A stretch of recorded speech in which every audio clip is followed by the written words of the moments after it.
How do we look for 2024? I feel good about the team we have. This was a good team last year. This was a talented team last year that had a rough season. How is it being the president of baseball operations for the team you grew up loving? It's fun. Look, this is the type of thing that never happens, right? Like you don't grow up a fan of a team and then one day get to help run that team. That doesn't really happen. Listening to New York sports talk radio is enjoyable. It was when I was a kid. I'm Vito Calisi, this is Jonathan Barron, and we're joined by David Stearns here at the Apple. Now, David, I'm from New York City, you're from New York City. I grew up a Mets fan going to games on the 7, you grew up a Mets fans going to the 7. And I host a podcast, and you're the president of baseball operations. Look at us. We're working for the same team. We're basically the same guy. Exactly. So how is it just being, how is it being the president of baseball operations for the team you grew up loving? It's fun. Look, this is the type of thing that never happens, right? Like you don't grow up a fan of a team and then one day get to help run that team. That doesn't really happen. So I recognize how ridiculous this whole thing is. I recognize how fortunate I am to be doing this. I also recognize how serious this is, right? Like this team means a lot to our community. It meant a ton to us growing up, right? And so we understand that. I understand this is a big business. I also understand this is supposed to be fun, right? Like we're doing this and people come to Mets games because it's fun. We got into this industry because it's fun. And so I try to keep that in mind, and I try to keep it enjoyable as we go through it. We all fell in love with the Mets and baseball at a point. How did you fall in love with the sport and the team?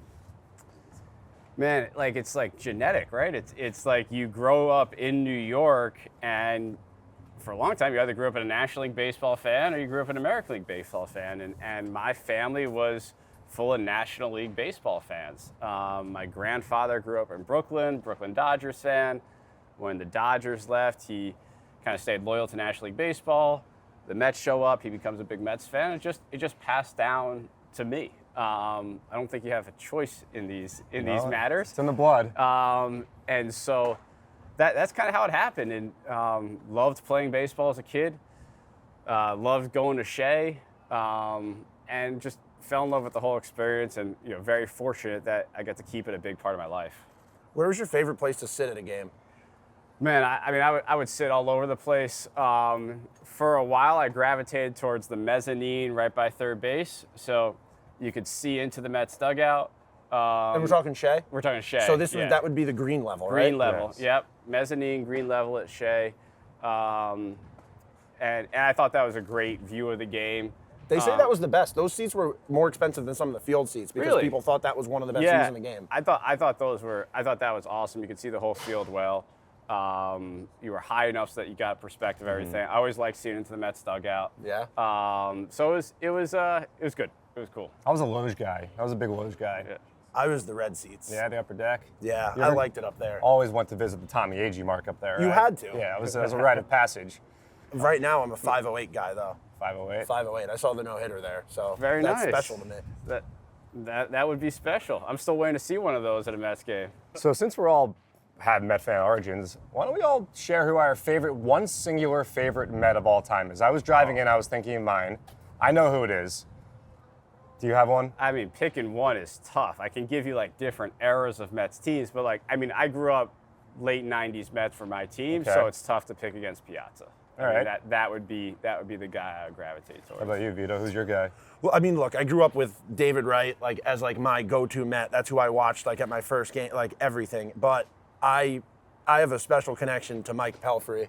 Okay. I have a customized jersey. I went to Stitches because fans, you might not know, that's where the Mets get their jerseys done. So I used to buy a blank jersey, go to Stitches, get a name put on the back, and I have a custom jersey sitting in my office that says Big Pelf.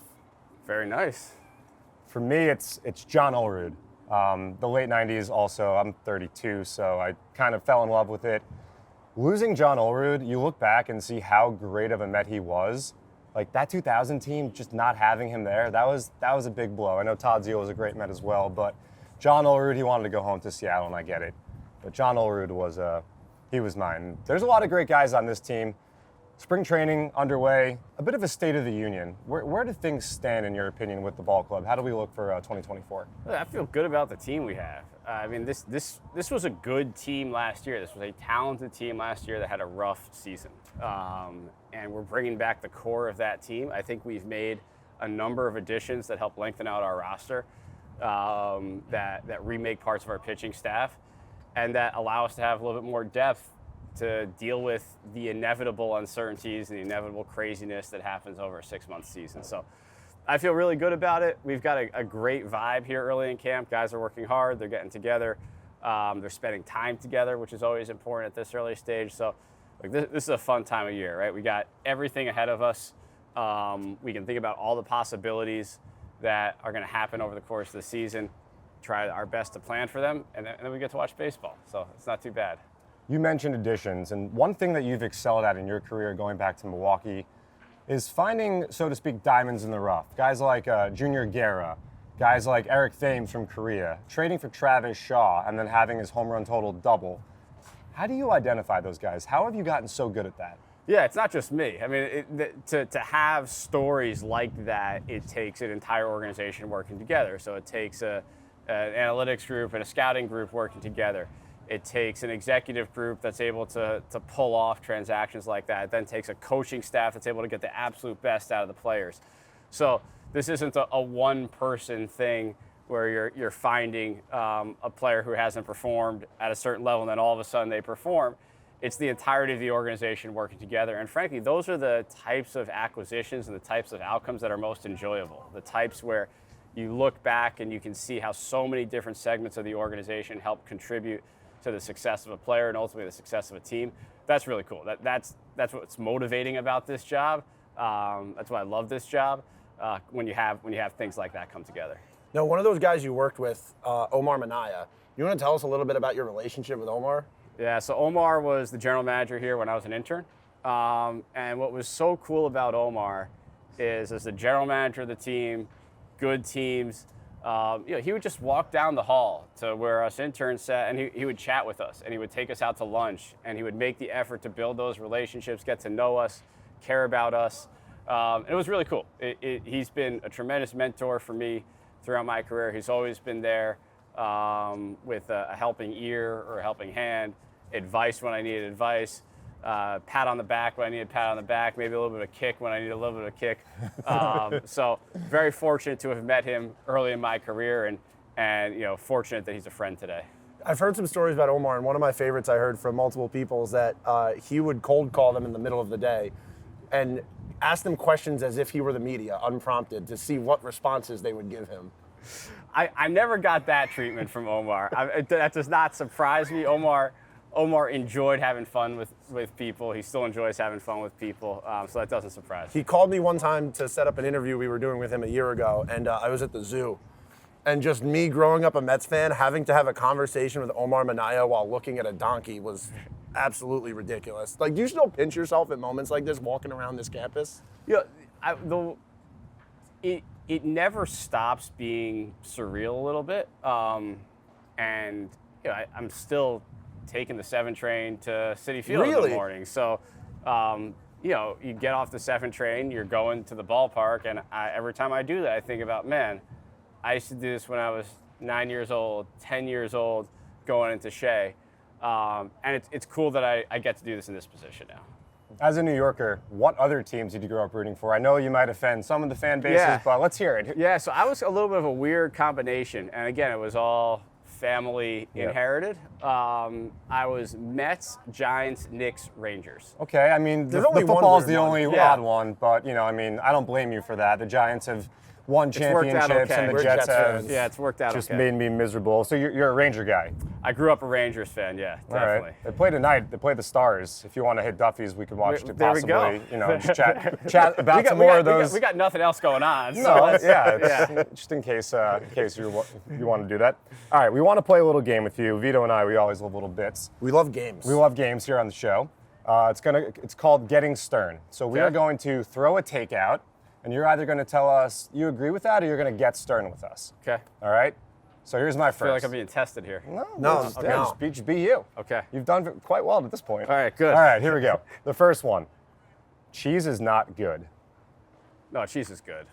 Yeah, Dude. cheese is good. I'm lactose intolerant. And you're still going cheese. Yeah. And cheese is good. So, yeah, cheese is good. We call him Cheese Guy. All the minor leaguers started calling him Cheese Boy. Yeah, I don't like cheese, and Vito. Like so, any variation of cheese? Yeah, I don't know. You know, Marlboro Jewish Enter shout out. I think one day they had cream cheese when I was like 3, and it was rotten, and I had an aversion, and I've never gone back. Okay. So that's pretty much the story Scarred. there. Scarred forever. Scarred. Yeah, we all have those things that.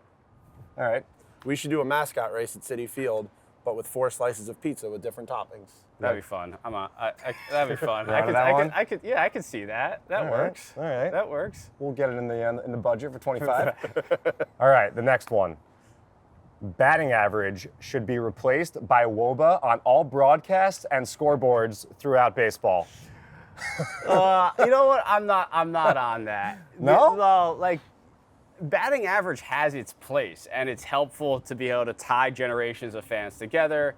And look, I'm of clearly a newer generation, and we focus on some other statistics, but we still want high batting averages, right? It's still good when a hitter has a high batting average.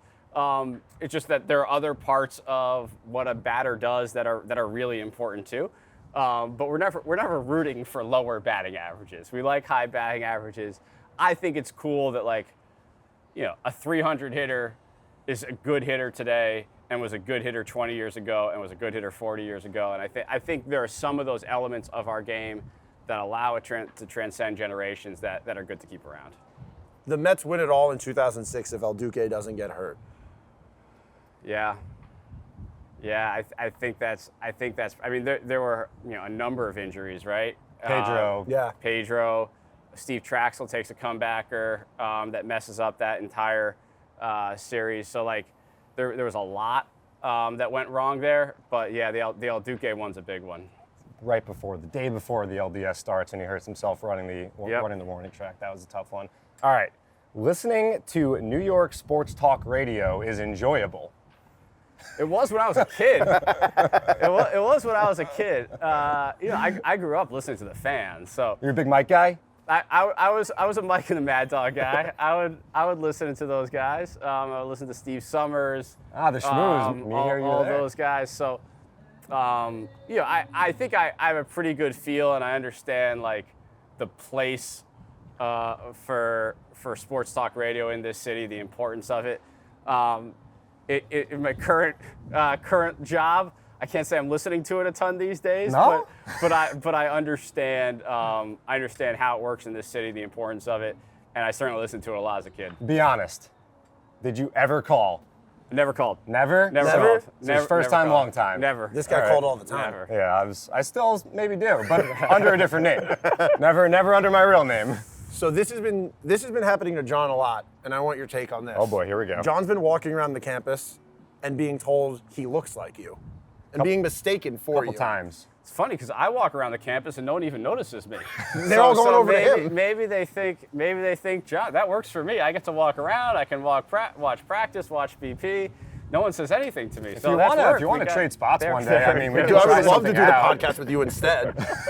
Now, would you say do you think you look alike? I can see some resemblance. Would Yeah. you say that I'm sitting between 2 Stearns? That I don't know. There was a lot of build up to that, David. I know where that is. Yeah, there was a lot of build up there. I know. All right, that went pretty well. I mean, we were talking about it last night. How's that going to go over? We were trying to figure out a way to bring it up. Do you have a favorite Bob Uecker-ism? I mean, my favorite part of Uke is just who he is as a person. That's the coolest thing about Uke is, we all know him from Major League. We know him from all these different things that he did, certainly from his broadcasts for decades now. But that's who he is. When you meet him, he is genuinely that funny. He is that personable. He is that nice. So it's one of the coolest parts about my tenure in Milwaukee was being able to form a relationship with Uke and get to know him pretty well. We've heard you're a big pizza guy. Which you should have realized he liked cheese when we knew he was a big pizza guy. Mozzarella doesn't count, though. That's a wild take. It doesn't. You don't a even wild taste take. it. What's your go-to pizza spot? So I mentioned this before, and there's a little spot on the Upper East Side called Arturo's Pizzeria on York Avenue that was there when I was a kid. It was the pizza spot I went to when I was a kid. I thought it was great then. It's great now. So that would be my go-to spot. Have you tried Amore in Queens? Have not. You got to make it out. It's only like 5 minutes past the stadium. I'll do that. Are you more of a hot dog or a brat guy? You're back now in New York. Dog. Yeah? Hot dog. What do you put on it? Yeah, ketchup? I'll do ketchup and mustard. Sauerkraut, relish? I don't. Really? Yep. You're kind of a classic, man. Yes. Simple. Now, Citi Field, I think, and Nets have some of the best promos in baseball. Promo items. Do you have an all-time favorite promo item you got going to games? Boy, Hat Day was the big one. Cap right? trade or hat day? Hat Do you day. remember Cap trade? Cap trade was I do great. They not gave away remember good Cap. I hats. do I not still wear one. You brought in a hat Yeah. and then they gave you a new one. I don't remember that. I do remember a Hat Day where you walk out of there with a brand new hat, and that could be your hat for the summer. It's a good move. I miss the bobbleheads that were always sponsored by Gold's Horseradish. Gold's Horseradish. They were all Gold's. You a horseradish guy? No. No. No. Not even on the gefilte, No. Not at all? Well, it's been so much fun talking to you. It's going to be incredible to watch this season go through, and we're really excited for you to be here and really excited to talk to you. Thanks for joining us. Appreciate it, guys. Thank you. Thank you, David. Thank you.